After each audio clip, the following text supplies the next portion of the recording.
2024 కూటమి ప్రభుత్వం అధికారంలోకి వచ్చిన తర్వాత, టీడీపీ, జనసేన, బీజేపీ అధికారంలోకి వచ్చిన తర్వాత ఏడాది కాలంలో అనేక అభివృద్ధి సంక్షేమ కార్యక్రమాలు చేశారు. ముఖ్యంగా వైసీపీ ప్రభుత్వం వదిలేసిన గోతులు పోడ్చడానికే కూటమి ప్రభుత్వానికి 4,650 కోట్ల రూపాయలు వ్యయమైంది. రోడ్లలో గోతులు పోడ్చడానికి. ఎందుకంటే 5 ఏళ్ల పాటు ₹1 కూడా రోడ్ల డెవలప్మెంట్ ఖర్చు పెట్టలేదు కదా. ప్రతి సంవత్సరం 5,000 కోట్లు రోడ్లకి ఖర్చు చేస్తేనే అంతంత మాత్రంగా ఉంటాయి. 24,000 కిలోమీటర్ల రోడ్లు మెయింటైన్ చేయాల్సి ఉంటుంది. ప్రతి సంవత్సరం 8,000 కిలోమీటర్లు కొత్తగా నిర్మించాల్సి ఉంటుంది, పూర్తిగా వేయాల్సి ఉంటుంది. కేవలం ఆ గోతులు పూడిస్తే చాలు. అయితే ఈ కార్యక్రమాలు ఇలా జరుగుతూ ఉంటే తెలుగుదేశంలో 11 మంది ఎమ్మెల్యేలు రెచ్చిపోతూ ఉన్నారు. అధిష్టానం చెప్పిన మాట వినడం లేదు. చివరికి చికెన్ షాప్ వాడి దగ్గర కూడా కమిషన్ వసూలు చేయడం మొదలుపెట్టారు. మెగా వర్గాల సమాచారం ఉంటుంది ముఖ్యమంత్రికి. మెగా వర్గాల సమాచారం ఎప్పటికప్పుడు వస్తూ ఉంటుంది. ఎమ్మెల్యేనే వసూలు చేపిస్తున్నాడా? ఎమ్మెల్యే వసూలు చేస్తున్నాడంటే ఎమ్మెల్యే నేరుగా వెళ్ళి వసూలు చేయడుగా.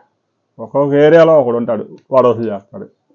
వాడు ఎమ్మెల్యేకి ఇస్తున్నాడా లేదా, వాడే ఎమ్మెల్యే పేరు చెప్పి జనాలను బెదిరించి వసూలు చేస్తున్నాడా అనే విషయాలు కూడా క్లారిటీ ఉంటుంది అధిష్టానం దగ్గర.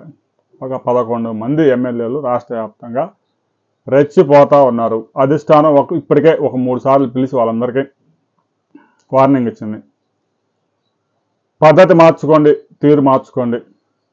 ఇలాగనే కనుక ముందుకు వెళ్తే రాబోయే రోజుల్లో ప్రజలు మీరు జనంలోకి వెళ్ళినప్పుడు నిలదీస్తారు. అందువల్ల ఈ కక్కుర్తి వ్యవహారాలు ఆపండి అని చెప్పారు. అయినా కూడా వారు వినడంలా.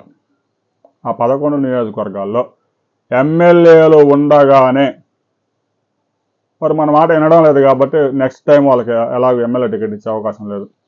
అందువల్ల ఈ 11 నియోజకవర్గాల్లో టీడీపీ ఎమ్మెల్యేలు ఉండగానే ఇన్ఛార్జీలు పెట్టబోతా ఉన్నారు. వారికి మరొక అవకాశం కల్పించబోతా ఉన్నారు. మీరు మారతారా? మారండి, లేదంటే మిమ్మల్ని మారుస్తాము వచ్చే ఎన్నికల నాటికి, ఇదే చివరి అవకాశం అనే సంకేతాలు కూడా ఇవ్వబోతా ఉన్నారు. ముఖ్యంగా ఈ ఆలగడ్డ నియోజకవర్గం ఒకటి, ఎన్టీఆర్ జిల్లాలో తిరువూరు నియోజకవర్గం, ఒక 2 నియోజకవర్గాల పేర్లు అయితే చెప్తున్నాను. మరో 9 నియోజకవర్గాల్లో కూడా ఇదే పరిస్థితి ఉంది. ఆల్రెడీ బాపట్ల జిల్లా కందుకూరు ఎమ్మెల్యే కూడా ముఖ్యమంత్రి Chandrababu Naidu class speaker guide చేశారు. మరి అక్కడ ఆయన మారాడా లేదా అనేది మెగా వర్గాల ద్వారా తెలియాల్సి ఉంది.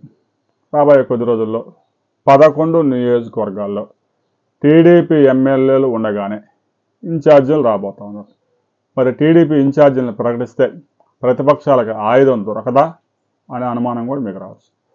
ఎమ్మెల్యేలు సరిగా పనిచేయడం లేదని, ఎమ్మెల్యేలు తీవ్రమైన అవినీతికి పాల్పడుతున్నారని, అందుకే టీడీపీ 11 నియోజకవర్గాల్లో ఎమ్మెల్యేలు ఉండగానే ఇన్ఛార్జీలను పెట్టింది అనే విష ప్రచారం కూడా చేసే ప్రమాదం ఉంది. కాబట్టి అధిష్టానం ఆచితూచి వ్యవహరిస్తూ ఉంది. ప్రస్తుతం ఉన్నవారే మీరు చక్కదిద్దుకోండి, భవిష్యత్తులో కూడా మీకే టికెట్ వస్తుంది. మీరు కనుక మారకపోతే దొరికింది దోచుకుందాము, ఈ 4 ఏళ్ళు తినేసి వెళ్ళిపోదాం అనే ఉద్దేశంతో ఉంటే మాత్రం కష్టం అని సంకేతాలు ఇవ్వడం జరిగింది. వారు మారతారా? ఓకే. వారు కనుక మారకపోతే ఆ 11 నియోజకవర్గాల్లో రాబోయే కొద్ది రోజుల్లోనే కొత్త ఇన్ఛార్జీలను ప్రకటించే అవకాశం ఉంది. ఇప్పటికే లిస్ట్ అయితే సిద్ధంగా ఉంచారు. ఎమ్మెల్యేలకు అయితే చెప్పారు, 2-3 సార్లు చెప్పారు. ఇక చెప్పే అవకాశం లేదు, వాళ్ళు మారాల్సిందే. వారే నేరుగా అవినీతికి పాల్పడుతున్నారా, వారి పేరు చెప్పి కొంతమంది కింద ఉండే నాయకులు అలాంటి కార్యక్రమాలు చేస్తున్నారా?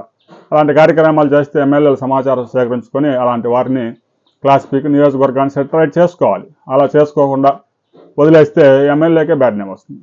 రాబోయే కొద్ది రోజుల్లో ఆ 11 నియోజకవర్గాల్లో తెలుగుదేశం పార్టీ ఇన్ఛార్జీలను నియమించబోతా ఉంది అనే సమాచారం అయితే స్పష్టంగా ఉంది. దానికి కొంత సమయం పట్టే అవకాశం కూడా ఉంది. ఆ తర్వాత మరిన్ని వివరాలు అందిన తర్వాత మనం మరో వీడియోలు తెలుసుకుందాం.